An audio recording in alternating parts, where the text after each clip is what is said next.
مجاہد از قلم علی یار خان۔ یہاں گنبددار مکانات بھی ہیں اور بھورے پتھروں کے رنگین شیشوں والے مکانات کی بھی کثرت ہے۔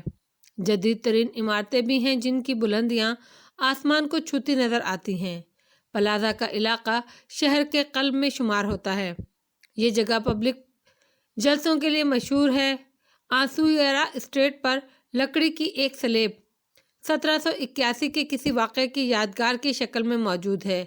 اس سڑک پر بیش قیمت دکانیں بکھری ہوئی ہیں۔ خوبصورت ریسٹورینٹ ہیں جہاں لکڑی اور کاغذ کی بنی ہوئی خوبصورت لالٹینیں لٹکی ہوئی ہیں۔ رات گئے اس علاقے کی رونق شباب پر ہوتی ہے۔ گانگ چیو کا چینی مندر، جاپانی تھیٹر اور پھر گراؤنڈ ایونیو پر خوبصورت پبلک لائبریری، یہ تمام چیزیں لاس اینجلس کو خوابوں کا شہر بناتی ہیں۔ پینی کی ننھی سی ببل کار میں بیٹھ کر میں نے لاس اینجلس کے بے شمار حسین مقامات دیکھ ڈالے۔ طبیعت پر بڑی فرحت طاری ہو گئی۔ پورا دن باہر گزارنے کے بعد ہم ہوٹل واپس پہنچے تھے۔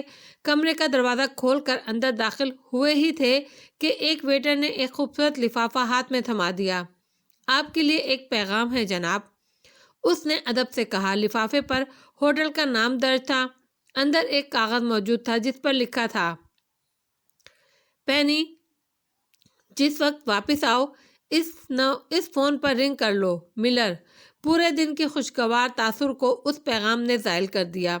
پینی نے ایک نگاہ مجھے دیکھا اور میں نے گردن ہلا دی۔ تب وہ فون کی طرف بڑھ گئی اور پھر اس نے نوٹ شدہ نمبر ڈائل کر کے ریسیور کان سے لگایا۔ چند ہی لمحات میں دوسری طرف سے رابطہ قائم ہو گیا۔ مسٹر ملر سے بات کرنا چاہتی ہوں میں۔ میرا نام پینی ہے، ملر بول رہا ہوں۔ دوسری طرف سے آواز آئی، آپ نے فون کرنے کا حکم دیا تھا مسٹر ملر؟ ہاں، ہمارے دوست کا کیا حال ہے؟ وکرم سنگھ میرے پاس موجود ہیں۔ تمہارا کام یہ ہے پینی کہ وکرم سنگھ کو کرائم اسٹریٹ کی بنگلہ نمبر 60 میں پہنچا دو، جہاں چند لوگ ان کا انتظار کر رہے ہیں۔ ان کا بقیہ کام انہیں وہیں سمجھا دیا جائے گا۔ ملر نے کہا، بہت بہتر جناب، کیا میں وہاں رک کر ان کی واپسی کا انتظار کروں؟ پینی نے پوچھا، نہیں، وہ رات کو واپس نہیں آئیں گے۔ تم ہوٹل میں ان کا انتظار کر سکتی ہو۔ کیا اس پروگرام کے بارے میں ان سے معلوم کر لوں؟ کوئی حرج نہیں ہے ملر۔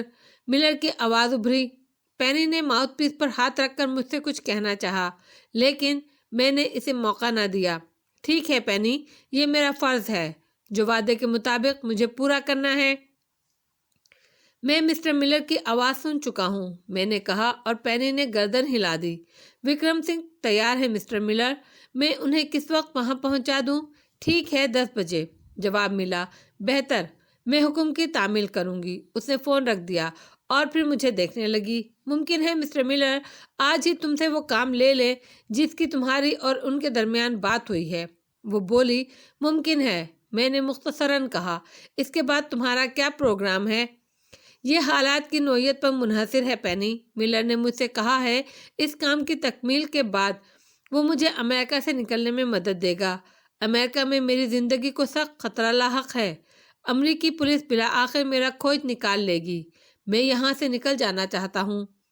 خدا تمہیں کامیاب کرے، پینی نے عجیب انداز میں کہا اور پھر وہ کسی گہری سوچ میں ڈوب گئی۔ 9:30 بجے میں پینی کے ساتھ باہر نکل آیا۔ پینی خاموش تھی۔ وہ راستوں سے بخوبی واقف معلوم ہوتی تھی، چنانچہ بغیر کسی دقت کے وہ مطلوبہ جگہ پر پہنچ گئی اور پھر اس نے ایک خوبصورت بنگلے کے سامنے گاڑی روک دی۔ یہی بنگلہ نمبر 60 ہے، وہ آہستہ سے بولی۔ دروازے پر کوئی نظر نہیں آ رہا ہے، کیا میں بلا جھجک اس میں داخل ہو جاؤں؟ میں نے پوچھا اور پینی اندر جھانکنے لگی۔ اس سلسلے میں کوئی واضح وضاحت نہ ملنے سے یہی اندازہ ہوتا ہے۔ ویسے اندر پورٹیکو میں کاریں موجود ہیں، پینی نے بتایا۔ ٹھیک ہے، میں نے شانے سکیڑتے ہوئے کہا۔ مسٹر علی، پینی آہستہ سے بولی، میں اس وقت تک ہوٹل کے کمرے سے باہر نہیں نکلوں گی جب تک آپ واپس نہیں آ جائیں گے۔ آپ وہاں سے فارغ ہو کر سیدھا ہوٹل واپس آئیں۔ میں نے مسکرا کر گردن ہلا دی۔ عجیب فرمائش تھی۔ پینی کی یہ ہدایت محبت آمیز تھی، لیکن میں کسی قیمت پر اسے قبول نہیں کر سکتا تھا۔ میں عمارت کی گیٹ میں داخل ہو گیا اور چند قدم ہی آگے بڑھا تھا کہ اندر سے ایک قد آور شخص نکل آیا۔ اس کے بدن پر سلیپنگ گاؤن تھا۔ اس کے بال سفید تھے لیکن چہرے اور جسم کی بناوٹ سے کافی صحت مند نظر آتا تھا۔ اس نے خفیف سے انداز میں گردن ہلائی اور سوالیہ انداز میں بولا، وکرم سنگھ؟ جی، میں نے جواب دیا۔ تب اس نے مجھے ساتھ آنے کا اشارہ کیا اور میں اس کے ساتھ اندر داخل ہو گیا۔ عمارت خاصی دلکش تھی اور سامان سے سجی ہوئی تھی۔ جس راہداری سے گزر کر ہم ایک کمرے کے دروازے پر آ کر رکے تھے اس میں قیمتی قالین بچھا ہوا تھا۔ اس شخص نے دروازہ کھولا، اندر تیز روشنی تھی اور ایک میز کے پیچھے چند افراد بیٹھے نظر آ رہے تھے۔ سامنے کی سمت میں بھی کئی کرسیاں پڑی ہوئی تھی۔ سلیپنگ گاؤن میں ملبوس شخص نے میرے لیے کرسی سرکا دی اور مجھے بیٹھنے کا اشارہ کیا۔ میں خاموشی سے کرسی پر بیٹھ گیا۔ پھر وہ ایک دیوار کی طرف بڑھا اور اس نے دیوار پر لگا ہوا سرخ بٹن دبا دیا۔ دفعتاً میرے بدن کو ایک جھٹکا لگا اور مجھے یوں محسوس ہوا جیسے بدن پھٹ جائے گا۔ ایسا کرب، ایسی اذیت ہو رہی تھی کہ دماغ معاف ہونے لگا۔ میں نے بوکھلا کر اٹھنے کی کوشش کی لیکن ہاتھ پیروں میں جان ہی کہاں تھی۔ سلیپنگ گاؤن والے نے ہاتھوں میں ربڑ کے دستانے پہنے اور میرے نزدیک آ کر میرا لباس ٹٹولنے لگا۔ غالباً اسے کسی ہتھیار کی تلاش تھی، لیکن ایسی کوئی چیز میرے پاس کہاں سے آئی؟ جو کچھ میرے لباس سے برآمد ہوا اس نے نکال کر سامنے رکھ دیا اور پھر دیوار کے قریب پہنچ کر سرخ بٹن آف کر دیا۔ مسلسل کرب کی وہ کیفیت ختم ہو گئی، لیکن اس طرح کہ میں اپنی مرضی سے جنبش بھی نہیں کر سکتا تھا۔ صرف چند لمحات میں میری کیفیت برسوں کے بیمار کی سی ہو گئی تھی۔ لیکن یہ سب کیا ہے؟ انہوں نے میرے ساتھ یہ سلوک کیوں کیا؟ یہ میری سمجھ سے باہر تھا۔ اسی وقت دروازے سے 2 افراد اندر داخل ہوئے۔ ان میں ایک ملر تھا۔ ملر نے اندر داخل ہو کر گردن خم کی اور میز پر بیٹھے ہوئے ایک شخص کو مخاطب کر کے بولا، ملر اپنا کام ختم کر چکا ہے جناب۔ اس کی اصل شکل ملر، جھریاں پڑے ہوئے چہرے والے ایک شخص نے کھردری آواز میں کہا۔ ضرور۔ ملر کے ہونٹوں پر مسکراہٹ نظر آئی اور وہ اطمینان سے میرے پاس پہنچ گیا۔ پہلے اس نے میری پگڑی اتاری، اس کے بعد سردار کی داڑھی کے بال نوچ کر پھینک دیے اور اس نے جیب سے ایک چپٹی سی شیشی نکالی۔ اس کے اندر سائفن سے میرے چہرے کو صاف کرنے لگا۔ میرے اعضاء میرے قابو میں نہیں تھے۔ میں ہاتھ اٹھا کر اس منحوس شخص کا گریبان بھی نہیں پکڑ سکتا تھا، بس دانت پیس کر رہ گیا۔ ملر نے میرے چہرے سے پلاسٹک کے ٹکڑے بھی اتار دیے اور پھر میری اصل شکل نمایاں ہو گئی۔ اس کے ساتھ ہی ایک تیز روشنی میرے چہرے پر پڑی اور میری آنکھیں بند ہو گئیں۔ روشنی چند ساتھ میرے چہرے پر مرکوز رہی، پھر ختم ہو گئی، لیکن میری آنکھوں کی بینائی واپس نہیں آئی تھی۔ اب نظروں کے سامنے سیاہ دائرے رقص کر رہے تھے۔ شکریہ مسٹر ملر، ہمیں اطمینان ہے۔ بوڑھے خرانڈ کی آواز ابھری۔ مجھے بھی اطمینان ہونا چاہیے، ملر مسکرا کر بولا۔ اوہ ضرور۔ ملر نے میز کے نیچے ہاتھ ڈالا اور سیاہ رنگ کا ایک بریف کیس نکال کر ملر کے سامنے رکھ دیا۔ رقم گن لو۔ میں معزز لوگوں کی توہین کا باعث نہیں بن سکتا، البتہ میری طرف سے ایک حقیر سی رقم قبول کی جائے۔ ملر نے نوٹوں کی ایک گڈی نکال کر بوڑھے کے سامنے رکھ دی۔ یہ کس سلسلے میں ہے؟ بوڑھے نے پوچھا۔ عظیم تحریک کی بقا کے لیے حقیر سا نذرانہ، کیونکہ میں بھی نسلاً یہودی ہوں، ملر نے جواب دیا۔ آفرین۔ اس طرح تو اس دشمن دین کی گرفتاری بھی فرض تھی ملر، بوڑھے آدمی نے نوٹوں کی گڈی اٹھاتے ہوئے کہا۔ اپنے کاروبار سے خلوص کی تعلیم بھی میرا دین ہی دیتا ہے۔ میں نے مسٹر علی سے بھی گفتگو کی تھی، لیکن وہ مجھے کوئی رقم فراہم نہیں کر سکتے تھے۔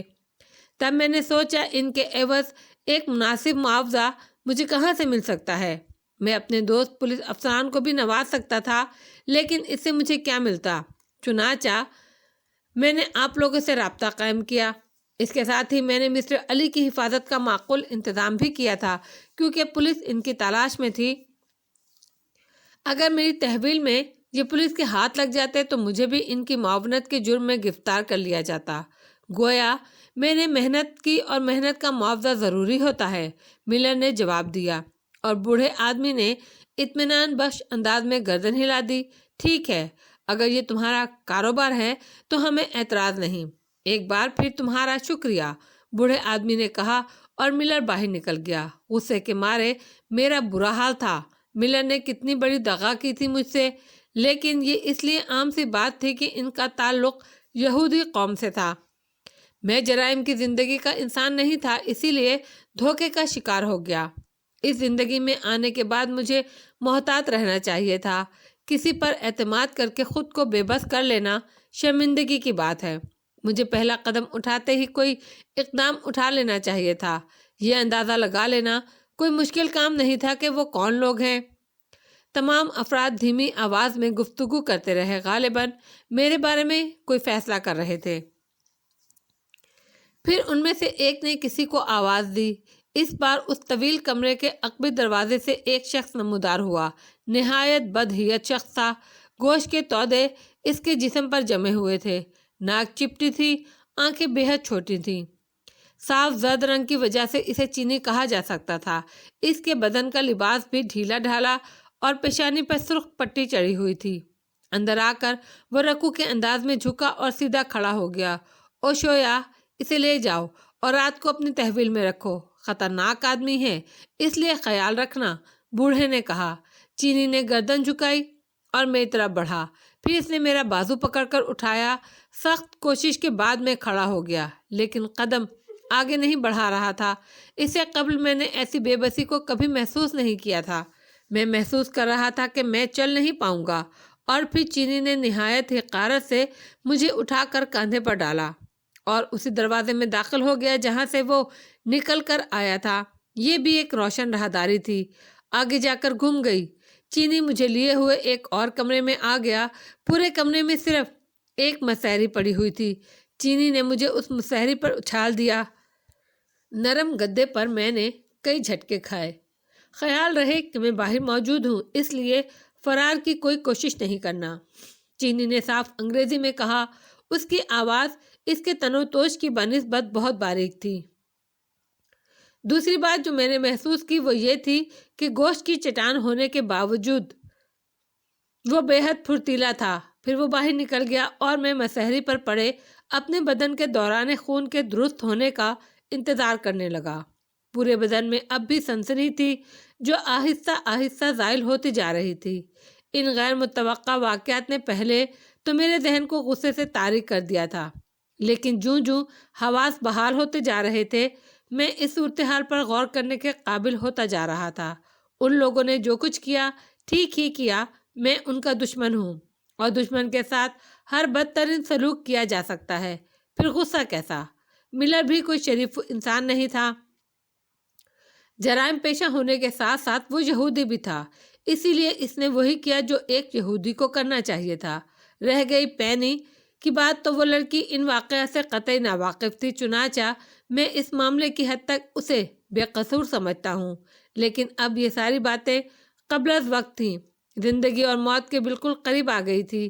میں یہودی فطرت سے واقف تھا، میرے حصول کے لیے انہیں بھاری رقم ادا کرنی پڑی تھی۔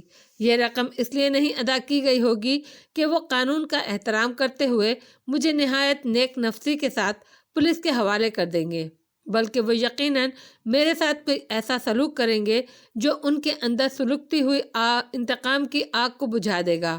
حالات بے حد خراب ہو گئے تھے اور اب میرے لیے کچھ کرنا بہت مشکل تھا۔ رات گزر گئی۔ دوسرے دن صبح مجھے اس چینی نے ناشتہ دیا جو ایک پیالی چائے اور سینڈوچ پر مشتمل تھا۔ میں نے ناشتہ قبول کر لیا۔ چینی نے مجھ سے کوئی اور بات نہیں کی تھی۔ وہ ناشتہ رکھ کر چلا گیا۔ پھر دن کے 11 بجے کے قریب اس چینی نے دوبارہ میرے قید خانے کا دروازہ کھولا اور اندر آ گیا۔ چلو، اس نے کھردری آواز میں کہا اور میں خاموشی سے اس کے ساتھ باہر نکل آیا۔ چینی مجھے لیے ہوئے ایک راہداری سے گزر کر ایک اور حال نما کمرے میں داخل ہو گیا۔ وہاں 10-12 افراد موجود تھے، جن میں سے میں نے اس بوڑھے کو پہچان لیا جس نے ملر کو رقم دی تھی۔ باقی چہرے اجنبی تھے۔ 2 بہت زیادہ معمر یہودی بھی تھے جو لمبے لمبے چوغے پہنے ہوئے تھے۔ ان سب کی نگاہوں میں میرے لیے بے پناہ نفرت تھی۔ یہ ہے علی یار خان، وہ ذلیل مسلمان جس نے 4 نوجوانوں کو قتل کیا ہے۔ 4 یہودی نوجوانوں کے قتل کا انتقام صرف اسی طرح پورا نہیں ہو سکتا کہ جواب میں اسے قتل کر دیا جائے۔ انتقام کے لیے کوئی ایسا پروگرام ترتیب دیا جائے گا جس سے ہمارے دلوں کی آگ ٹھنڈی ہو سکے۔ بوڑھے نے تقریر کرنے کے سے انداز میں کہا، فی الوقت اس کو دونوں ہاتھ کلائیوں کے پاس سے کاٹ دیے جائیں۔ ایک لمبے چوغے والے نے کہا، میں 10 بستہ عرض کروں گا معزز بزرگ کہ ابھی ایسا نہ کیا جائے، ممکن ہے اس کی اس طرح فوری طور پر موت واقع ہو جائے، اس طرح ہم ان دل جلوں کی آرزو پوری نہیں کر سکیں گے جنہیں ہم نے سان فرانسسکو سے بلایا ہے۔ بوڑھے نے کہا، اگر یہ بات ہے تو ٹھیک ہے۔ دوسرے بوڑھے نے گردن ہلا دی اور پھر وہ چینی اوشایا سے مخاطب ہو کر بولا، اوشایا اس کی ابتدائی خاطر مدارات کرو۔ جواب میں اوشایا نے گردن جھکا دی۔ وہ تمام افراد پیچھے ہٹ کر دیوار سے جا لگے اور میں اس بڑے ہال کے درمیان تنہا رہ گیا۔ مجھ سے چند فٹ کے فاصلے پر اوشایا تھا جو اپنی قمیض اتار رہا تھا۔ اس کا اوپری بدن بے لباس ہو گیا اور گوشت کے تودے نظر آنے لگے۔ پھر اس نے دونوں ہاتھ پھیلائے اور اپنی چھوٹی سرخ آنکھوں سے مجھے گھورنے لگا۔ پھر یکا یک اس نے حلق سے عجیب سی آوازیں نکالی اور فضا میں لاتیں چلانے لگا۔ وہ بڑی برق رفتاری سے اپنے بدن کو فضا میں جنبش دے رہا تھا۔ یہ منظر حیرت ناک تھا۔ اتنی موٹے آدمی سے اس پھرتی کی توقع نہیں کی جا سکتی تھی، لیکن میں بھی ہوشیار ہو گیا۔ اتنی خاموشی سے تو نہیں پٹوں گا، میں نے دل میں سوچا، اور اوشایا پر نگاہیں جما دیں۔ چند ساتھ کی بے مقصد اچھل کود کے بعد اچانک اس نے مجھ پر چھلانگ لگا دی، لیکن میں برق رفتاری سے ایک سائڈ پر نکل گیا۔ وہ کافی زور سے گرا، لیکن نیچے قالین تھا، اسی لیے چوٹ نہیں لگی۔ دوسرے لمحے وہ دوبارہ اٹھ کر کھڑا ہوا، لیکن اب اس کے ہونٹ بھج گئے تھے اور چہرہ چقندر کی طرح سرخ ہو گیا تھا۔ زمین سے اٹھ کر وہ پہلے ہی کے سے انداز میں دوبارہ اچھل کود کرنے لگا۔ میں آہستہ آہستہ پیچھے ہٹنے لگا۔ اس بار میں نے کوئی مؤثر کارروائی کرنی تھی، چنانچہ میں غیر محسوس انداز میں دیوار کے قریب پہنچ گیا۔ اوشایا میری طرف بڑھ رہا تھا، لیکن اوشایا بے وقوف نہیں تھا۔ اس بار اس نے محتاط ہو کر حملہ کیا۔ اسے اندازہ ہو گیا تھا کہ عقب میں دیوار ہے اور اندازے کی غلطی اس کی ناک اور دانت توڑ سکتی ہے۔ چنانچہ جو ہی میں نے جگہ خالی کی، اس نے اطمینان سے دونوں ہاتھ دیوار سے ٹکائے اور پوری قوت سے گھوم گیا۔ گھومتے ہی اس نے میری کمر پر ہاتھ ڈالا اور پھر میں زمین سے کئی فٹ اچھل کر قالین پر جا گرا۔ اس بے پناہ طاقتور انسان کے سامنے میری کوئی حیثیت نہیں تھی۔ حالانکہ قالین پر گرا تھا، لیکن مزہ آ گیا۔ ناک چھل گئی اور شاید نکسیر بھی پھوٹ گئی تھی۔ خون کے قطرے میری قمیض پر گرنے لگے، لیکن میں نے کھڑے ہونے میں دیر نہیں لگائی۔ اوشایا دفعتاً وہی بوڑھا کرخت آواز میں چیخا اور میری نگاہ اس طرف اٹھ گئی۔ اس کے عقب میں جو بوڑھا کھڑا ہوا تھا، اس کے ہاتھ میں سیاہ رنگ کی ایک چھڑی دبی ہوئی تھی، جس کو سونٹ اوپر سے مڑی ہوئی تھی اور کافی موٹی تھی۔ میری آنکھوں میں چمک سی ابھری۔ زندگی تو جانی ہے، پھر مسلمانوں کی طرح کیوں نہ جائے، میں نے سوچا۔ بوڑھے کی آواز نے جیسے اوشایا کو جگایا۔ وہ فضا میں قلابازیاں کھاتا ہوا پھر مجھ پر لپکا اور اس پر اس کے ہاتھ نے میرے جبڑے ٹھیک کر دیے۔ یوں لگا جیسے بایاں جبڑا ٹوٹ گیا ہو۔ میں پھر اچھل کر بری طرح گرا تھا، لیکن جبڑے کی تکلیف بھول کر میں بے حد پھرتی سے اٹھا اور میں نے بوڑھے پر چھلانگ لگا دی۔ میری چھلانگ جچی تلی تھی، چنانچہ چھڑی میرے ہاتھ میں آئی اور میں نے اسے الٹی طرف سے پکڑا۔ اس بار میں نے اوشایا کے حملے کا انتظار نہیں کیا، میں خود ہی دیوانہ وار اس پر ٹوٹ پڑا۔ میرا پہلا ہی وار اوشایا کی پیشانی پر پڑا۔ اوشایا کی پیشانی تڑک گئی، خون اس کی آنکھوں پر بہنے لگا۔ صورتحال سے خوفزدہ ہو کر یہودی بوڑھے چیختے ہوئے باہر بھاگ گئے۔ البتہ اوشایا آنکھوں سے خون پہنچتا ہوا پاگلوں کی طرح مجھ پر جھپٹا۔ اگر خون کی چادر اس کی آنکھوں میں نہ رینگ رہی ہوتی تو شاید وہ دیوانگی کے عالم میں میری ہڈیاں ہی پیس کر رکھ دیتا۔ مگر اس صورتحال سے مجھے فائدہ حاصل ہوا۔ میں نے کئی وار اس کے شانے پر کیے، بدن کے دوسرے حصوں پر کیے اور وہ زمین پر گر پڑا۔ اس طرح میں نے اس کی چھڑی ماری تو اس نے بایاں پاؤں اوپر اٹھایا۔ یہ بے مقصد نہیں تھا، اس نے جوسٹو کے مخصوص انداز میں پاؤں اوپر اٹھایا تھا۔ چنانچہ چھڑی اس کے پاؤں پر پڑ کر ٹوٹ گئی اور اب میرے ہاتھ میں اس کا پتلا حصہ رہ گیا جو بیکار تھا۔ اوشایا نے سویپ کیا اور میرے پاؤں اس کے پیروں میں الجھ گئے۔ اس بار میں گرا تو پھر اس نے مجھے نہ اٹھنے دیا، میری گردن پر پاؤں رکھ دیا۔ اس نے ایسا دباؤ ڈالا کہ یکا یک میری آنکھوں میں پرچھائیاں سی رقص کرنے لگی اور پھر مجھے ہوش نہیں رہا۔ ہوش آیا تو رات ہو چکی تھی۔ میں اپنے اسی قید خانے کی مسہری پر پڑا ہوا تھا۔ کمرے میں مدھم روشنی تھی، بدن کے بہت سے حصے دکھ رہے تھے، خاص طور پر جبڑے پر ہاتھ پھیرا تو سوجا ہوا معلوم ہوا۔ ظاہر ہے یہی ہونا چاہیے تھا۔ اوشایا دیو تھا، جان ہی نہ جائے، کسی طرح بچ گئی بس۔ میں کراہتا ہوا مسیری سے نیچے اترا۔ شدت کی پیاس لگ رہی تھی، اسی لیے دروازے کے قریب جا کر میں نے زور زور سے اسے بجایا۔ پھر کچھ دیر بعد دروازہ کھل گیا۔ سامنے اوشایا موجود تھا۔ اس کی پیشانی پر سفید پٹی بندھی ہوئی تھی جس پر خون کے دھبے نظر آتے تھے۔ مجھے دیکھ کر اس کی چھوٹی چھوٹی آنکھوں میں مسکراہٹ ابھر آئی۔ پانی مل سکے گا؟ میں پیاسا ہوں، میں نے کہا، اور اس نے اپنے مخصوص انداز میں گردن ہلا دی۔ پھر دروازہ بند کر کے چلا گیا۔ خاصی دیر میں واپس آیا تھا، لیکن اس کے ہاتھوں میں ٹرے تھی اور ٹرے میں کھانے پینے کی چیزوں کے علاوہ کافی کی ایک پیالی بھی تھی۔ پانی پینے سے پہلے کچھ کھا لو، بھوکے ہوگے، وہ نرم آواز میں بولا، اور مجھے اس کے اس بدلے ہوئے انداز پر حیرت ہوئی۔ اسے تو مجھ سے نفرت کا سلوک کرنا چاہیے تھا۔ شکریہ اوشایا، خاص طور سے اس کافی کے لیے، میں تمہارا شکر گزار ہوں، میں نے بھی خوش مزاجی سے کہا اور ٹرے اس کے ہاتھ سے لے لی۔ تمباکو پیتے ہو؟ اس نے پوچھا۔ نہیں، میں نے جواب دیا، اور کھانے کی ٹرے لے کر مسحری پر آ بیٹھا۔ اوشایا دروازہ کھلا چھوڑ کر اندر آ گیا تھا، لیکن میں اس کی طرف توجہ نہیں دے رہا تھا۔ میں کھانے پر ٹوٹ پڑا، بھوک بھی خوب لگ رہی تھی، اسی لیے آن کی آن میں ساری چیزیں صاف کر گیا۔ اوشایا دلچسپ نگاہوں سے مجھے دیکھ رہا تھا۔ میں نے کافی ختم کی تو وہ بولا، اور کافی درکار ہے؟ نہیں اوشایا، لیکن تمہاری اس مہربانی کے لیے میں شکر گزار ہوں۔ وہ ذاتی طور پر میں تمہیں پسند کرنے لگا ہوں۔ طویل عرصے کے بعد کسی سے مقابلہ ہوا، ورنہ چوہے ہی ہاتھ آتے ہیں۔ میرا خیال ہے اگر تم مارشل آرٹ سے واقف ہوتے تو بے حد خطرناک انسان ثابت ہوتے۔ دیکھو نا، میری تم سے کوئی ذاتی دشمنی نہیں ہے، لیکن تم جس کا نمک کھاؤ گے اس کے احکامات کی تکمیل تو ضرور کرو گے۔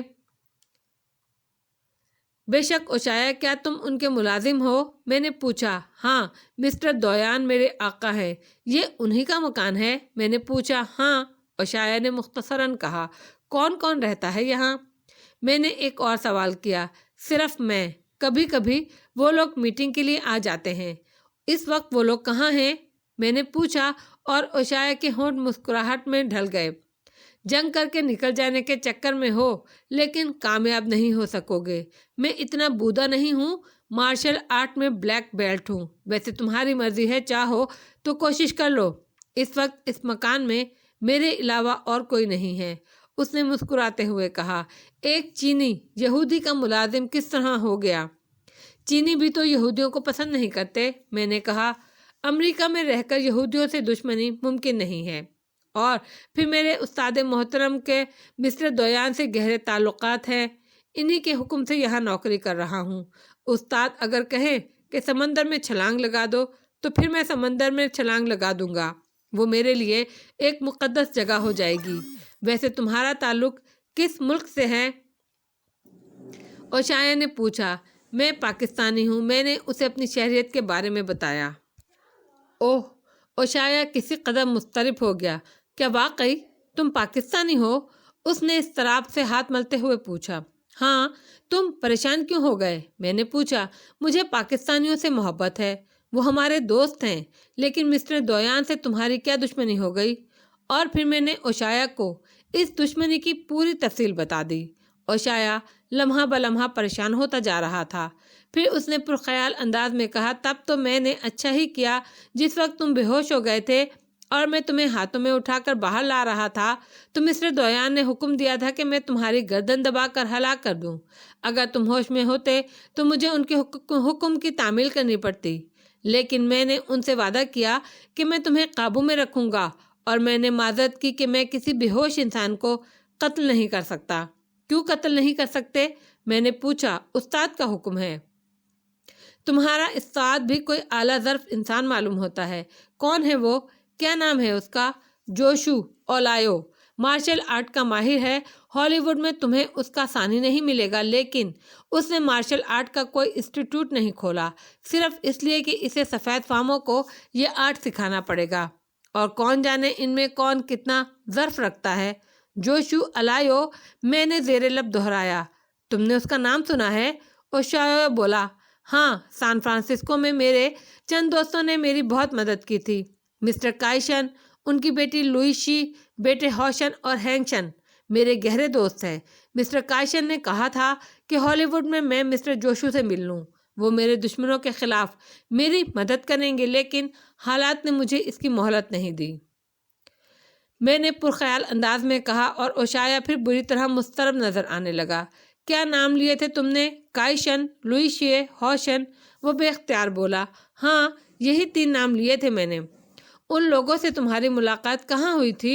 اوشایا نے پوچھا۔ چائنا ٹاؤن، سان فرانسسکو میں، میں نے جواب دیا۔ اوہ، وہ تمہارے دوست تھے؟ اوشایا حیرت زدہ نظروں سے مجھے دیکھ رہا تھا۔ گہرے دوست، جنہیں میں زندگی بھر فراموش نہیں کر سکوں گا۔ اور انہوں نے یہ بھی کہا تھا کہ تم جوشو سے مل لو؟ اوشایا نے پوچھا۔ بالکل، مسٹر کائشن نے یہ بھی کہا تھا کہ وہ میرے بارے میں جوشو کو اطلاع دے دیں گے۔ مجھے یقین ہے کہ یہ اطلاع ان تک پہنچ گئی ہوگی، میں نے جواب دیا، اور پھر اسے دیکھ کر بولا، لیکن تم اچانک مضطرب کیوں ہو گئے ہو اوشایا؟ یہ لوگ جن کا تم نے نام لیا ہے میرے عزیز ہیں۔ کائشن میری ماں کا بھائی ہے، اور اس نے مجھے استاد محترم جوشو کے پاس بھیجا تھا۔ کیا یہ اضطراب کی بات نہیں ہے کہ تم سے میرے لاتعداد رشتے نکلتے چلے آ رہے ہیں؟ آخری نام میرے استاد کا ہے، جن کے بعد میرے لیے کوئی گنجائش باقی نہیں رہتی۔ اب بتاؤ، اگر انہوں نے تمہاری موت کے سلسلے میں مجھے استعمال کرنا چاہا تو کیا ہوگا؟ اوشایا نے پریشان ہو کر کہا۔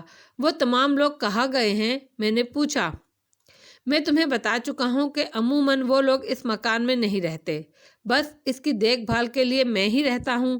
اس وقت وہ سب سان فرانسسکو سے ان لوگوں کو بلانے کی کوشش میں مصروف ہیں جن کے رشتہ داروں کو تم نے قتل کیا ہے۔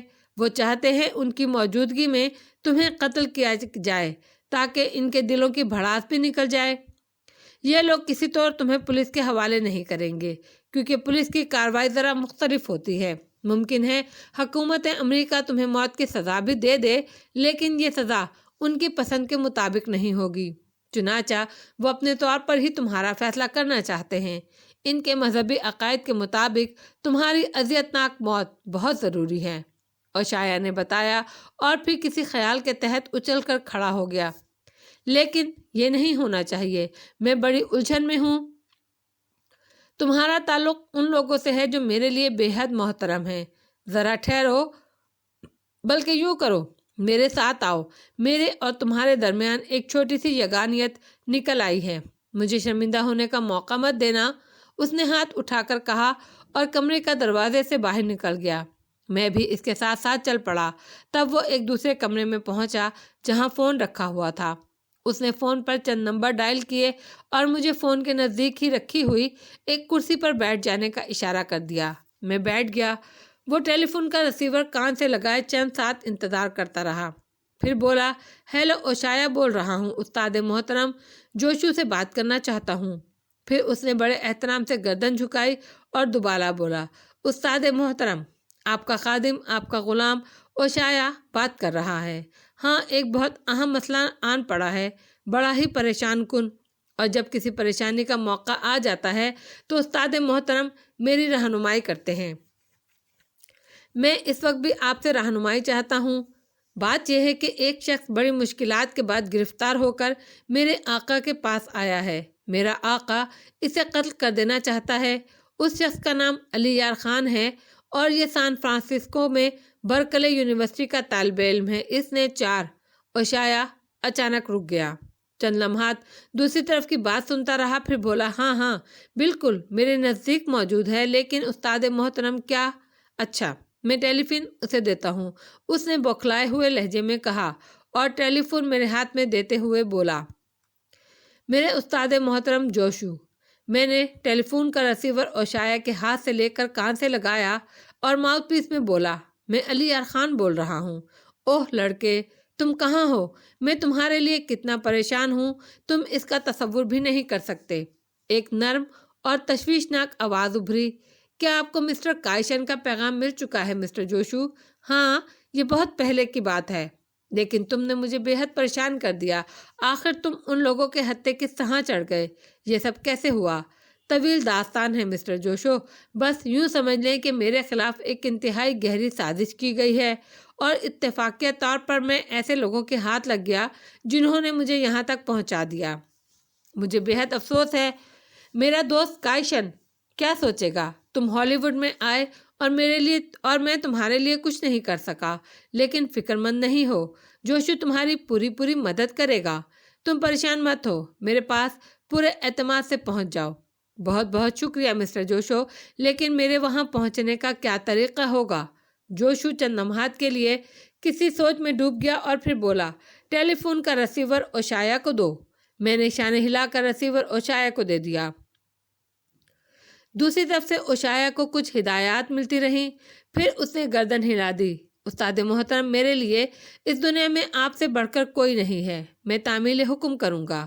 اور اوشایا چند لمحات کے لیے رکا، دوسری طرف کی بات سنتا رہا، پھر اس نے گردن ہلائی۔ ٹھیک ہے، مگر یہ تو بتائیں کہ اس سے میری ملاقات پر تو کوئی ایسا حرف نہیں آئے گا جو مجھے اپنی ہی نگاہوں میں ذلیل کر دے۔ چند لمحات دوسری طرف کی بات سننے کے بعد اس نے ایک بار پھر اپنے سر کو جنبش دی اور کہنے لگا، ٹھیک ہے، ظاہر ہے جو استاد محترم کہیں گے وہ میرے لیے دنیا کا سب سے بڑی بات ہوگی، تو پھر میں وہی کروں گا جس کی مجھے استاد محترم کی طرف سے ہدایات ملی ہیں۔ وہ پھر رک کر دوسری طرف کی آواز سننے لگا اور پھر اس نے زور سے گردن ہلائی۔ اس کے علاوہ میرے ذہن میں اور کوئی تردد نہیں تھا۔ استاد محترم، ٹھیک ہے، شکریہ۔ اوشایا نے ریسیور رکھ دیا۔ اس کی چھوٹی آنکھوں سے پریشانی عیاں تھی، جیسے وہ ابھی تک کسی الجھن کا شکار ہو۔ پھر اس نے زور سے گردن ہلائی اور بڑبڑایا، جس نے اس قابل کیا اس کی ذات سب سے محترم ہے۔ آؤ اٹھو، اپنے کمرے میں چلو، لیکن سنو، اوشایا اب تمہارا پہرے دار نہیں، دوست ہے۔ خود کو اس وقت تک قیدی مت سمجھنا جب تک دویان یہاں نہ آ جائے، بہتر ہوگا وہ تنہا ہی یہاں آئے۔ اوشایا جیسے خود سے باتیں کر رہا تھا۔ مجھے اندازہ ہو رہا تھا کہ وہ شدید ذہنی الجھن کا شکار ہے اور میں اس کی الجھن کے بارے میں جاننا چاہتا تھا۔ چنانچہ کمرے میں جا کر میں نے اس سے پوچھا، تمہارے استاد نے تمہیں کیا حکم دیا ہے اوشایا؟ انہوں نے کہا ہے میں تمہیں لے کر ان کے پاس پہنچ جاؤں اور تمہیں موقع دوں کہ تم دویان کو قتل کر دو۔ میرے ذہن میں یہ الجھن ہے کہ میں دویان کو آقا کہتا ہوں اور اس کا نمک خوار رہا ہوں، بس یہ بات ہے۔ لیکن جوشو میرا استاد ہے، اس نے میری تکمیل کی ہے، اس لیے میں اس کے حقوق کی تعمیل کروں گا۔ تو سنو علی، جب دویان آ جائے گا تو میں اسے تمہارے پاس لے آؤں گا، تم اسے قتل کر دینا۔ اس دوران میں یہاں سے چلنے کے انتظامات کر لوں گا اور تمہیں جوشو کے پاس لے چلوں گا۔ کاش میں پہلے ہی جوشو سے ملاقات کر لیتا، میں نے پرخیال انداز میں کہا۔ تھوڑی دیر تک اوشایا خاموش اپنے خیالات میں کھویا رہا، پھر وہ مجھ سے اجازت لے کر چلا گیا۔ دویان دوسرے دن واپس آ گیا۔ اس کی واپسی کی خبر اوشایا نے مجھے دی تھی اور پھر دوپہر کو 2 بجے کے قریب دویان اوشایا کے ساتھ میرے کمرے میں آیا۔ اس کی آنکھوں میں میرے لیے ویسے ہی نفرت کے آثار تھے جیسے میں نے پہلے روز دیکھے تھے۔ یہودی قوم کے مجرم، کاش تم اسرائیل میں ہوتے، کاش ہم تمہیں کسی طور اسرائیل پہنچا سکتے، وہاں ہم تمہارے ساتھ وہ سلوک کرتے کہ موت کے بعد بھی تمہاری روح اذیت سے تڑپتی رہتی۔ یقین کرو، یقین، یہاں بھی تمہاری قوم کے دوسرے لوگ موجود ہیں، ہم ان سب سے انتقام لیں گے۔ بہت جلد امریکہ میں پاکستانی طالب علموں کے خلاف ایک تحریک کا آغاز ہوگا، میں اس کی تیاریاں مکمل کر چکا ہوں، تمہاری موت کے بعد اس مہم کا آغاز ہو جائے گا۔ وہ نفرت بھرے لہجے میں بولا۔ اوشایا نے اس دوران کمرے کا دروازہ اندر سے بند کر دیا، جیسے دویان نے محسوس بھی نہیں کیا۔ پھر اس نے مجھے اشارہ کیا اور میری آنکھوں میں خون اتر آیا۔ مسٹر دویان، انشاءاللہ مستقبل قریب میں یہودی قوم اپنے تمام تر ناپاک عزائم میں اس طرح ناکام رہے گی جس طرح تم اس وقت اپنی خواہشات کی تکمیل میں ناکام ہو رہے ہو۔ تم مجھے قتل کرنے کی آرزو دل میں لیے ہوئے اس جہان سے رخصت ہو جاؤ گے۔ یہ کہہ کر میں نے اپنے لباس سے وہ خنجر نکالا جو اوشایا دن میں مجھے دے گیا تھا، اور پھر میں نے یہ خنجر دویان کی آنکھوں کے سامنے لہرایا اور دویان اچھل کر پیچھے ہٹ گیا۔ اوشایا، اسے سنبھالو، ارے اس کے پاس یہ خنجر کیسے آ گیا؟ وہ چیخا۔ مجھے افسوس ہے مسٹر دویان، یہ 2 قوموں کا ذاتی معاملہ ہے، میں تمہارے دوسرے معاملات کا نگران ہوں، تمہارے قومی معاملات کا نہیں، اسی لیے میں اس وقت تمہاری کوئی مدد نہیں کر سکوں گا، اوشایا نے کہا، اور دویان کی آنکھیں دہشت سے پھیل گئیں۔ کیا بکواس کر رہے ہو اوشایا؟ تم میرے نمک خوار ہو، میری حفاظت کرو۔ دویان دروازے کی جانب جھپٹا، لیکن اوشایا ایک طرف ہٹ گیا تھا۔ دویان دروازے سے ٹکرایا، پھر اس نے دروازہ کھولنے کی کوشش کی، لیکن میں اتنی دیر میں اس کے سر پر پہنچ گیا تھا۔ میں نے اس کی قمیض کا کالر پکڑ کر ایک زوردار جھٹکا دیا اور اس نے کمرے کے فرش پر کئی قلابازیاں کھائیں۔ پھر میں آہستہ آہستہ اس کے سر پر پہنچ گیا۔ دین کے نام پر، اسلام کے نام پر، اے یہودی نسل کے کتے، میں تیرا ناپاک خون بہا رہا ہوں۔ میری غراہٹ بلند ہوئی اور پھر میں نے ہاتھ میں پکڑا ہوا خنجر اس کے دل میں اتار دیا۔ دویان کے حلق سے ایک دل خراش چیخ نکلی۔ اس کے سینے سے خون کا ایک فوارہ ابل پڑا۔ وہ چند ساتوں کے بعد اس کے ہاتھ پاؤں تشنج سے اکڑنے لگے اور وہ دہشت زدہ انداز میں میری طرف دیکھ رہا تھا۔ پھر اس کے حلق سے آخری آواز نکلی، نہیں نہیں، اور اس کے بعد اس کی آنکھیں چڑھنے لگیں۔ بوڑھا آدمی تھا، بدن میں زیادہ گرمی نہیں تھی، اسی لیے چند لمحے تڑپ کر سرد ہو گیا۔ تب میں نے اوشایا کی طرف دیکھا، وہ اب قدرے بے پرواہ نظر آ رہا تھا۔ اس نے میری جانب دیکھ کر کہا، گردن جھکائی اور پھر دروازہ کھول کر باہر آ گیا۔ آؤ، وہ بولا۔ میں اس کے ساتھ ہی باہر نکل آیا۔ عمارت کے دروازے کے باہر ایک بند گاڑی کھڑی ہوئی تھی، غالباً دویان اسی گاڑی میں آیا تھا۔ اوشایا نے گاڑی کا اسٹیئرنگ سنبھال لیا اور مجھے پچھلے حصے میں بیٹھ جانے کے لیے کہا۔ میں چونکہ اس وقت اپنی اصل شکل میں تھا، اسی لیے اس کے ساتھ نہیں بیٹھ سکتا تھا۔ میرے بیٹھ جانے کے بعد اوشایا نے گاڑی اسٹارٹ کر دی اور چل پڑا۔ لاس اینجلس سے ہالی ووڈ تک کا راستہ بہت طویل نہیں تھا، چنانچہ تھوڑی دیر کے بعد ہی گاڑی مختلف راستوں سے گزرتی ہوئی ایک جگہ رک گئی۔ جب میں گاڑی سے اترا تو ایک چینی نے میرا استقبال کیا۔ یہ ایک درمیانے بدن کا آدمی تھا، جس کی عمر کا صحیح اندازہ اس کے چہرے سے لگانا مشکل تھا۔ اس کی آنکھوں سے نہایت سنجیدگی اور بردباری عیاں تھی۔ خفیف سی مسکراہٹ کے ساتھ اس نے گردن جھکائی اور میرا خیر مقدم کرتے ہوئے بولا، مجھے یقین ہے کہ میں علی یار خان سے مخاطب ہوں۔ میں نے جواب میں مصافحے کے لیے ہاتھ بڑھایا اور بولا، ہاں، مجھے علی یار خان ہی کہتے ہیں اور میں ہوں جوشو۔ وہ بولا۔ وہ بہت نرم انداز میں میرے شانے پر ہاتھ رکھ کر آگے بڑھنے لگا۔ چینی طرز کی ایک خوبصورت عمارت میری نگاہوں کے سامنے تھی۔ جوشو مجھے عمارت کے اندر لے گیا، پھر ہم ایک کمرے میں داخل ہوئے۔ اس نے مجھے بیٹھنے کی پیشکش کی۔ میں شکریہ ادا کر کے بیٹھا تو جوشو بھی میرے سامنے ہی ایک چھوٹی سی تپائی پر بیٹھ گیا۔ میرے علم میں آیا تھا کہ تم فورٹ لینو سے ہالی ووڈ آ رہے ہو، پھر درمیان میں کہاں رہ گئے تھے؟ علی یار خان، میں تمہارے لیے سخت پریشان تھا۔ میرے مہربان بزرگ کائشن نے آپ کو میرے بارے میں تفصیلات بتا دی ہیں۔ میں نے پوچھا، ہاں، کچھ کائشن نے بتایا ہے اور کچھ میں نے اخبارات میں دیکھا ہے۔ یہ تمہارا قومی اور مذہبی معاملہ ہے، اسی لیے اس پر میرا تبصرہ غیر مناسب ہوگا، لیکن کسی لڑکی کی آبروریزی کے انتقام پر میں تمہارا ممنون ہوں اور تمہاری اس کاوش کی دل سے قدر کرتا ہوں۔ جوشو نے کہا، شکریہ مسٹر جوشو۔ ہالی ووڈ میرے لیے اجنبی جگہ تھی۔ میں جن حالات میں یہاں آیا تھا آپ کو اندازہ ہے۔ کوئی ہوٹل نہیں مل سکا تو رات کو شرر نامی ایک ریسٹورانٹ میں بیٹھا رہا، وہیں مجھے پہچان لیے جانے کا غم تھا۔ میں نے جوشو کو گین ملر کی کہانی سنائی اور جوشو پرخیال انداز میں اپنا گال کھجانے لگا، پھر آہستہ سے بولا، گین ملر، ہاں، یہ نام اجنبی نہیں ہے، لیکن یہ شخص اتنا خطرناک تو نہیں معلوم ہوتا۔ بے حد ذہین انسان ہے۔ اس کا گروہ بھی ماہر فن کے لوگوں پر مشتمل ہے۔ ٹھیک ہے، لیکن اب تم کیا چاہتے ہو مسٹر علی؟ جوشو نے پوچھا۔ اس شخص سے دو ہاتھ کرنے ہوں گے، میں نے جواباً کہا۔ میں تمہیں اس کا مشورہ نہیں دوں گا۔ امریکی پولیس کا طریقہ بہت جدید ہے، وہ تمہارے لیے جال پھیلا رہے ہوں گے۔ جلد یا بدیر تم اس جال میں پھنس جاؤ گے، اس لیے یہ ضروری ہے کہ تم صرف یہاں سے نکل جانے کی کوشش کرو۔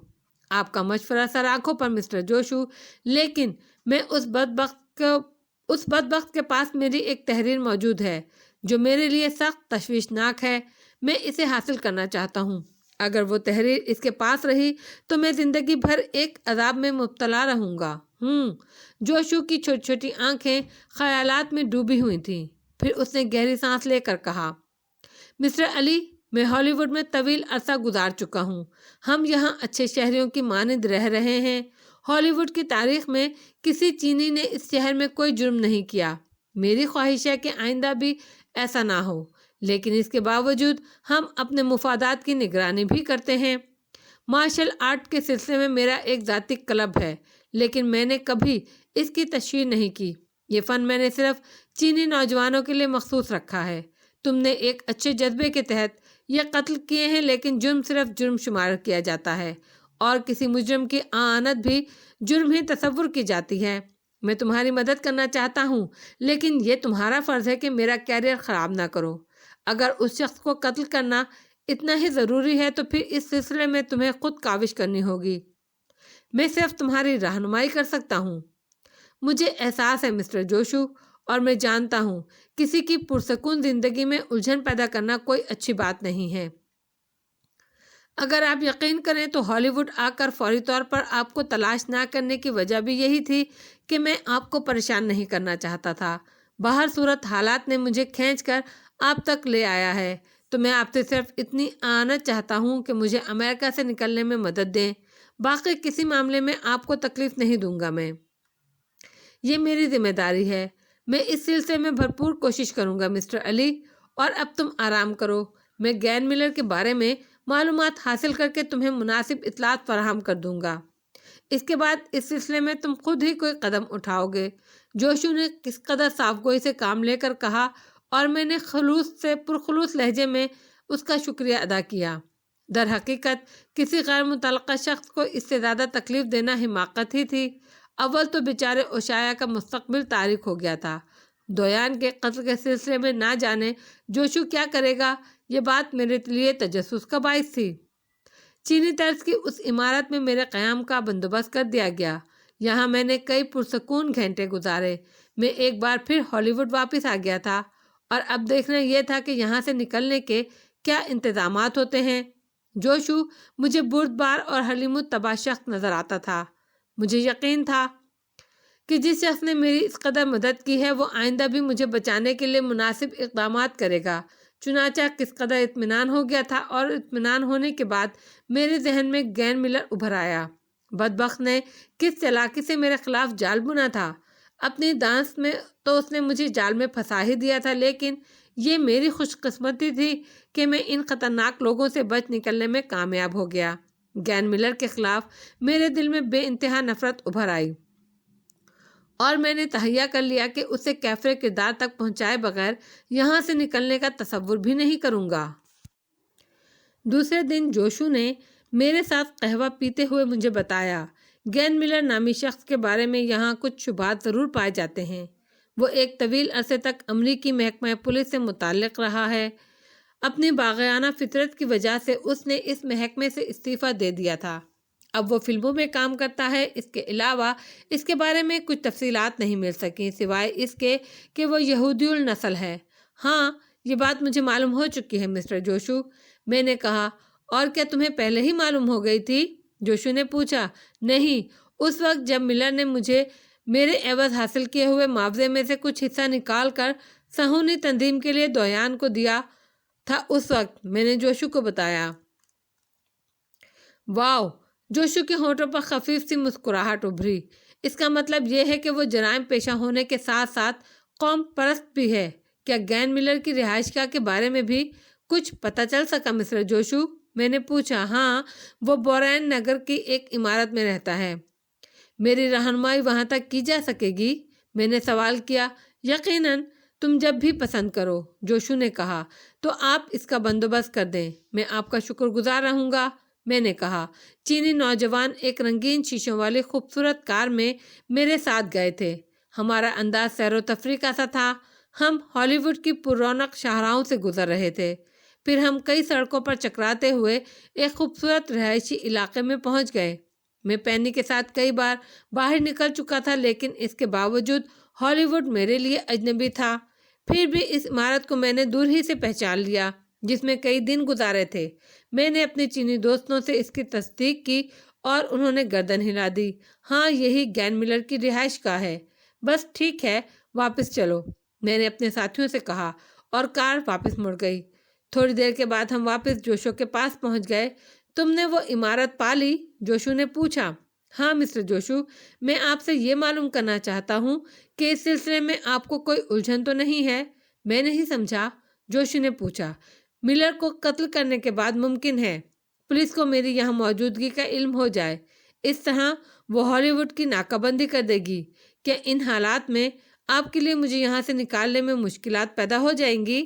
ہاں یہ ممکن ہے، مگر اس وقت نہ صحیح کچھ عرصے کے بعد میں تمہیں یہاں سے نکال دوں گا۔ اگر تم اپنا کام فوری طور پر کرنا چاہتے ہو تو کر لو، باقی معاملات میرے ہیں، میں سنبھال لوں گا، جوشی نے پر اطمینان لہجے میں کہا۔ بہت مناسب، میں نے جواب دیا اور پھر میں اپنی خوابگاہ میں آ گیا۔ رات زیادہ نہیں گزری تھی، میرے ساتھی چینی نوجوان نے مجھے اشارہ کرتے ہوئے کار ایک لمحے کے لیے روکی اور میں پھرتی سے نیچے آ گیا۔ کام کی تکمیل کے بعد مجھے تقریباً 1 میل کا فاصلہ طے کر کے ایک ریسٹورانٹ کے پاس پہنچنا تھا جس کے نیون سائن یہاں سے صاف نظر آ رہے تھے۔ وہاں یہ چینی نوجوان میرا انتظار کرے گا، خواہ ساری رات گزر جائے۔ ہمارے درمیان یہی طے ہوا تھا۔ میں نے ایک طویل چکر کاٹا اور اس عمارت کے عقب میں پہنچ گیا۔ اس طرف بھی مکانات نظر آ رہے تھے، سب مکانات روشن تھے لیکن کوئی انسان نظر نہیں آ رہا تھا۔ چنانچہ میں اطمینان سے عمارت کے کمپاؤنڈ میں کود گیا۔ یہ عمارت میرے لیے اچھی طرح دیکھی بھالی تھی، اس لیے آگے بڑھنے میں کوئی دقت نہیں ہوئی تھی۔ میں اطمینان سے عمارت کے اندرونی حصے میں داخل ہو گیا، روشن کوریڈور سے گزر کر بالآخر میں اس کمرے کے نزدیک پہنچ گیا جہاں میں نے ملر سے ملاقات کی تھی۔ کمرے کا دروازہ بند تھا، میں نے اسے دھکا دیا تو وہ کھل گیا۔ اندر ہلکی روشنی تھی لیکن کوئی موجود نہیں تھا۔ میں خاموشی سے کمرے میں داخل ہو گیا۔ ماحول پرسکوت تھا، باہر بھی کوئی آواز نہیں تھی۔ نہ جانے گین ملر عمارت میں موجود بھی ہے یا نہیں۔ اگر وہ یہاں موجود نہ ہوا تو بڑی مشکلات پیش آئیں گی۔ بہرحال میں اسے کسی قیمت پر نہیں چھوڑنا چاہتا تھا۔ میں نے کمرے کا جائزہ لیا اور وہ میری نگاہوں کا مرکز بن گئی، جس میں ملر نے میرے سامنے میرے دستخط شدہ کاغذات رکھے تھے۔ کاش ملر نے ان کاغذات کی حفاظت کا بندوبست نہ کیا ہو، میں نے دل میں سوچا۔ پھر ایک بار دروازے تک آ کر میں نے اندر جھانکا اور پھر اسے اندر سے بولٹ کر لیا۔ اس کے بعد میں دھڑکتے دل سے میز کے قریب پہنچ گیا۔ لرزتے ہاتھوں سے میں نے میز کی دراز کھولی اور میری دھندلائی ہوئی آنکھیں ان کاغذات کو تلاش کرنے لگیں۔ جو کچھ مجھے نظر آیا وہ ایک لمحے کے لیے دھوکہ ہی محسوس ہو رہا تھا۔ میرے دستخط شدہ کاغذات اوپر ہی رکھے ہوئے تھے۔ میں نے انہیں اپنے لرزتے ہوئے ہاتھوں کی گرفت میں لے لیا۔ مجھے یقین نہیں آ رہا تھا کہ میں نے اپنی پہلی ہی کوشش میں کامیابی حاصل کر لی ہے۔ جب مجھے اس بات کا یقین ہوا تو میں مسرت سے دیوانہ ہو گیا۔ میں نے دل ہی دل میں ہزاروں سجدے کر ڈالے۔ قدرت نے مجھے ایک بڑی رسوائی سے بچا لیا تھا۔ میں نے بغور ان کاغذات کو دیکھا، ان پر لکھی اپنی تحریر کو پہچانا۔ میں نے کاغذات تہہ کر کے جیب میں رکھے اور پھر دروازہ کھول دیا۔ لیکن جو ہی میں نے دروازہ کھولا مجھے دور سے کسی کی گفتگو کرنے کی آواز سنائی دی اور میں دوسرے ہی لمحے پیچھے ہٹ گیا۔ یہاں چھپنے کے لیے کوئی مناسب جگہ نہیں تھی، بس عقب میں باتھ روم تھا۔ چنانچہ میں چھپاک سے اس دروازے کے اندر داخل ہو گیا۔ دروازے کے گول شیشے سے میں نے آنکھ لگائی جس سے دوسری طرف کا منظر صاف دکھائی دے رہا تھا۔ چند ساعت کے بعد دروازہ کھلا اور کوئی اندر داخل ہوا۔ دھڑکتے دل سے میں نے اندر آنے والے کی شکل دیکھی اور میرے ہونٹ مایوسی سے سکڑ گئے۔ یہ پستہ قامت شخص ہینی فاک تھا۔ شاید وہ یہاں کسی کام سے آیا تھا، لیکن کیا ہینی فاک گین ملر کی نگاہوں میں اتنی وقت رکھتا تھا کہ اس طرح اس کے پرائیویٹ جگہ آ جائے؟ ممکن ہے ایسی ہی بات ہو۔ ہینی فاک نے دروازہ بند کر لیا اور پھر روشنی تیز کر دی۔ اس کے بعد اس نے کوٹ اتارا، ٹائی کھول کر اس نے دوسری چیزیں اسٹینڈ پر لٹکائیں اور پھر ایک کرسی پر بیٹھ کر جوتے اتارنے لگا۔ جوتے اتار کر اس نے پاؤں سے ایک طرف سرکا دیے۔ اس کے بعد اس کا ہاتھ چہرے پر چڑھے ہوئے ماسک پر پڑا۔ پھر اس نے ماسک بھی اتار دیا، لیکن اس بار اس ماسک کے نیچے سے جو چہرہ برآمد ہوا اسے دیکھ کر میرے ذہن میں ایک خوفناک دھماکہ ہوا۔ یہ گین ملر تھا، گین ملر ہینی فاک۔ میرے ذہن میں بیک وقت کئی آتشفشاں پھٹنے لگے۔ ہینی فاک خود ہی گین ملر بھی ہے، ذہانت کا بادشاہ، میک اپ کا شہنشاہ، جس کی اصل شکل اس کے ساتھی بھی کبھی نہیں دیکھ سکے تھے۔ اس نے اپنی کئی شخصیتیں بنا رکھی تھیں، لیکن یہ یقیناً اس کی اصل شکل تھی۔ ابھی میں اس ذہنی جھٹکے سے سنبھل بھی نہیں پایا تھا کہ میں نے گین ملر کو سلیپر پہن کر باتھ روم کی طرف آتے ہوئے دیکھا۔ گویا عمل کا وقت بالکل نزدیک آ گیا تھا۔ گین ملر کی زندگی نے اسے زیادہ مہلت دینا پسند نہیں کیا تھا۔ اگر اس کے کچھ اور سانس باقی ہوتے تو ممکن تھا وہ کمرے میں رکتا، کسی اور شغل میں مصروف ہو جاتا اور میں باتھ روم میں پوشیدہ رہ کر اس کے بارے میں کچھ جاننے کی کوشش کرتا، لیکن سیدھا وہ باتھ روم کا رخ کر کے اس نے اپنی موت کی جانب قدم بڑھا دیے تھے۔ حالانکہ اس ذہنی جھٹکے نے چند ساعت کے لیے مجھے ساکت کر دیا تھا۔ جو گین ملر کی اصل شکل دیکھ کر میرے ذہن کو پہنچا تھا، میں اس شخص کی چالاکی پر حیران رہ گیا تھا۔ اس نے خود کو محفوظ خول میں چھپا لیا تھا۔ اس کے گروہ کے بارے میں مجھے نہیں معلوم تھا، وہ کتنے افراد پر مشتمل ہے اور ان میں کس حیثیت کے لوگ شامل ہیں۔ پھر بھی اندازہ ہوتا تھا کہ وہ اس گروہ کے کلیدی عہدے پر خود بیٹھا ہے۔ ہینی فاگ کی حیثیت سے وہ اپنے گروہ میں گھلنا ملا رہتا ہے، اور ہینی فاگ کی حیثیت جو بھی تھی، اس نے خود بھی مجھے متاثر کیا تھا۔ یقیناً اس کے گروہ کے اور لوگ بھی تھے جو اس سے متاثر ہوں گے اور اسے اپنے دل کا حال بتا دیتے ہوں گے۔ اس طرح وہ تمام باتوں سے باخبر رہتا ہوگا۔ کیسی ذہانت کی بات تھی! اگر وہ اس وقت اتنا مطمئن نہ ہوتا اور اپنی اصل شکل میں آنا ضروری نہیں سمجھتا تو شاید ہینی فاگ کی حیثیت سے میں اسے نظر انداز کر دیتا، کیونکہ وہ شخص میرے لیے اتنا اہم نہیں تھا۔ لیکن اس وقت میرے ستارے عروج پر تھے کہ میرے دونوں کام ہو گئے، یعنی مجھے وہ کاغذات بھی مل گئے تھے جن کی وجہ سے میری راتوں کی نیند حرام تھی، اور گین ملر کی اصلیت بھی سامنے آ گئی تھی۔ میں نے اسے اطمینان سے باتھ روم میں داخل ہونے دیا۔ باتھ روم کا دروازہ اندر کی طرف کھلتا تھا۔ جس وقت اس نے دروازہ کھولا، میں اندر آنے والے کواڑ کے عقب میں ہو گیا، اور پھر جب اس نے دروازہ بند کر کے روشنی کا بٹن دبایا تو میں نے پھرتی سے دروازہ لاک کر دیا۔ دروازہ لاک کرنے کی آواز اس نے بخوبی سنی ہوگی، کیونکہ وہ دوسرے ہی لمحے اچھل پڑا۔ اس نے پھیلی ہوئی آنکھوں سے مجھے دیکھا اور فوراً پہچان گیا۔ تم؟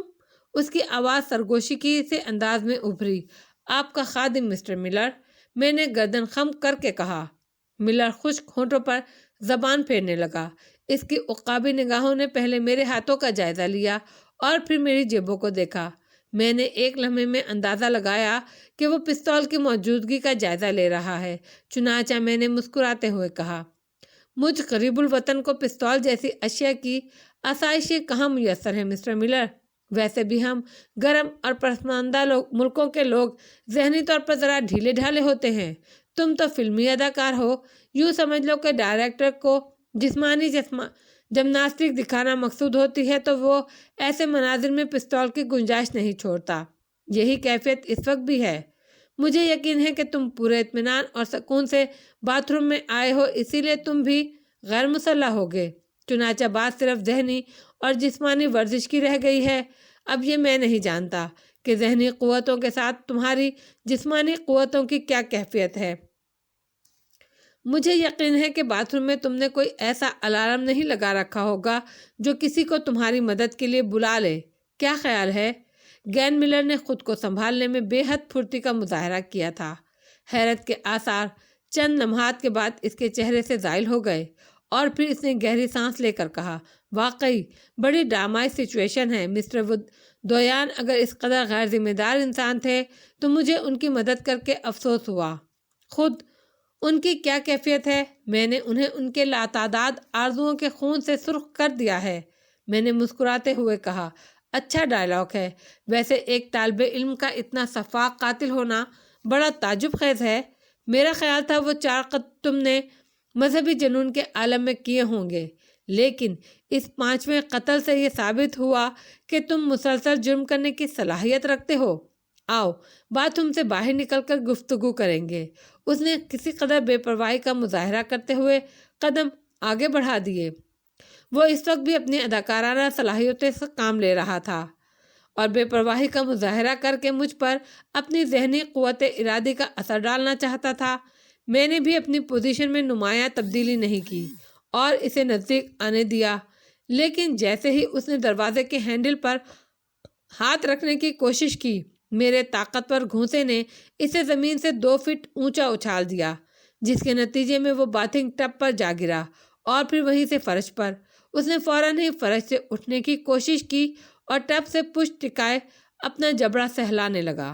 پھر بھاری لہجے میں بولا، میں تمہاری اس حرکت کو نظر انداز کر سکتا ہوں، لیکن اس کے بعد کوئی دوسری بدتمیزی میرے لیے ناقابل برداشت ہوگی۔ سنو، ہر چند کہ تم دویان کو قتل کر کے اس کے چنگل سے نکل آئے ہو، لیکن اس کے باوجود تمہیں میری مدد کی ضرورت ہے۔ امریکی پولیس اتنی احمق بھی نہیں ہے کہ قاتل کو امریکہ سے بآسانی نکل جانے دے۔ ہاں، اگر میں چاہوں تو تم اس طرح نکل سکتے ہو جیسے دودھ سے بال۔ میں نے تھوڑی کھجاتے ہوئے چند ساتھ کی خاموشی اختیار کی، پھر سنجیدہ لہجے میں کہا، اگر یہ حقیقت ہے تو تمہاری کیا شرائط ہوں گی؟ طے کر لیں گے۔ تمہارے عوض میں اچھی خاصی رقم وصول کر چکا ہوں، اس لیے اب تم منافع میں ہو۔ کوئی چھوٹا سا کام معاوضے کے طور پر تم سے لے لوں گا اور بس، تمہارا بھی کام ہو جائے گا اور میرا بھی۔ تمہاری ذہانت اس وقت کہاں سو رہی ہے گین ملر؟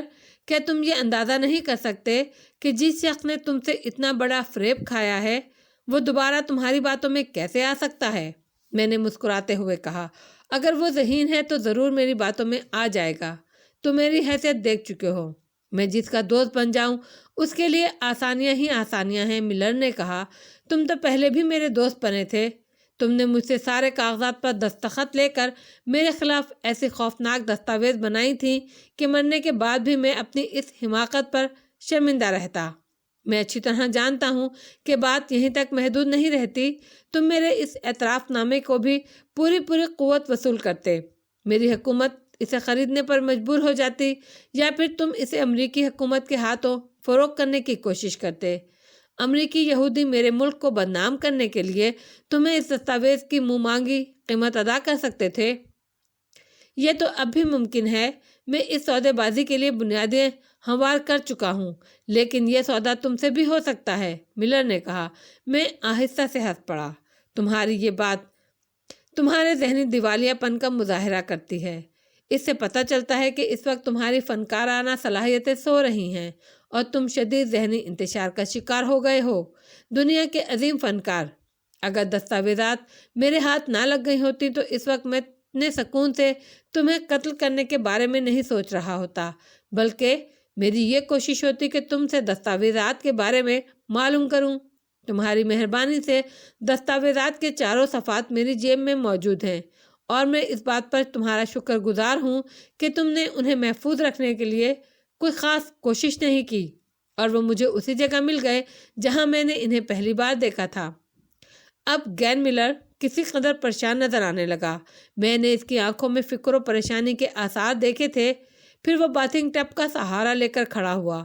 تو اب اس کے سوا کوئی چارہ نہیں کہ تم سے جنگ کی جائے؟ اس نے ٹب کے اوپر لگے ہوئے نل کا سہارا لے کر کہا۔ ہاں، امکان۔ میرے منہ سے ابھی اتنا ہی نکلا تھا کہ ملر اپنی جگہ سے ہٹ گیا۔ اس کا ہاتھ اس نل پر رکھا ہوا تھا، اس کے پائپ کا رخ بدل گیا۔ غالباً وہ اس پر ہاتھ رکھ کر اسی کوشش میں مصروف تھا۔ گرم پانی کی ایک تیز دھار میرے چہرے سے ٹکرائی۔ کافی پریشر تھا اور بہت گرم پانی تھا۔ ایک لمحے کے لیے میری آنکھیں بند ہوئیں۔ اسی لمحے ملر نے دروازے کی طرف چھلانگ لگائی، لیکن اس کی چھلانگ ایسے جہاں تک لائی تھی وہاں پائپ سے گرا ہوا پانی موجود تھا۔ ٹائلز کے چکنے فرش پر وہ توازن قائم نہیں رکھ سکا اور چاروں شانے چت گرا۔ یقیناً زبردست چوٹ لگی ہوگی۔ میں البتہ گرم پانی کے دائرے سے ہٹ گیا۔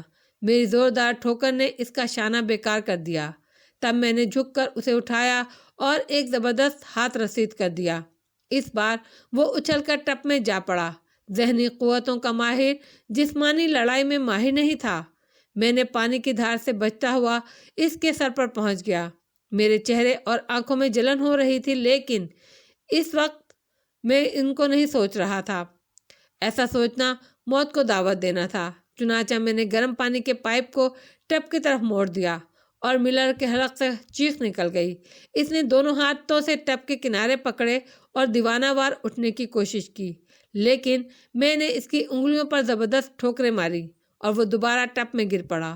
ٹپ گرم پانی سے بھرتا جا رہا تھا اور اس کے ساتھ ہی ملر کے حلق اور ناک میں داخل ہوتا جا رہا تھا۔ اس آفت ناگہانی سے بچنے کی کوشش میں وہ مصروف تھا، لیکن میں ٹب کے کنارے کھڑا ہوا اس کی ہر کوشش کو ناکام بنا رہا تھا۔ وہ بار بار اٹھتا اور میری ہر ضرب اسے دوبارہ پانی میں گرا دیتی تھی۔ ذہنی قوتوں کے ساتھ ساتھ جسمانی قوتیں بھی بے حد ضروری ہوتی ہیں ڈیئر ملر، میں نے شفاق لہجے میں کہا۔ ملر میری ضربوں سے بری طرح زخمی ہو گیا تھا۔ دوسری طرف پانی نے اسے جھلسا کر رکھ دیا تھا۔ اب وہ اپنے حواس کھو چکا تھا اور ٹب میں بری طرح تڑپ رہا تھا، لیکن میں نے تہیہ کر لیا تھا اسے ٹب سے باہر نہیں نکلنے دوں گا۔ گرم پانی نے مجھے بھی بھگویا اور ملر کی اچھل کود کی وجہ سے وہ باتھ روم کے فرش پر بھی دور دور تک پھیل گیا تھا، لیکن میں نے نہایت توجہ کے ساتھ اپنا توازن برقرار رکھا تھا۔ بالآخر ملر کی مدافعت سست پڑنے لگی اور اس مدت میں ٹب بھی آدھے سے زیادہ بھر گیا تھا۔ اس سے بھاپ اٹھ رہی تھی اور باتھ روم کافی گرم ہو گیا، لیکن میں اس وقت تک وہاں سے نہیں ہٹا جب تک ملر بالکل سرد نہیں ہو گیا۔ میرا ذہن بالکل صاف تھا، کوئی تردد، کوئی خوف اور مستقبل کا کوئی احساس باقی نہیں تھا۔ ملر کے دم توڑنے کے بعد میں نے نل بند کر دیا اور پھر اپنے کپڑوں سے پانی جھاڑنے لگا۔ اس کے بعد میں اطمینان سے باہر نکل آیا۔ کمرے کا ماحول حسب معمول تھا۔ میں نے چند ساتھ رک کر کچھ سوچا اور پھر وہاں سے نکل آیا۔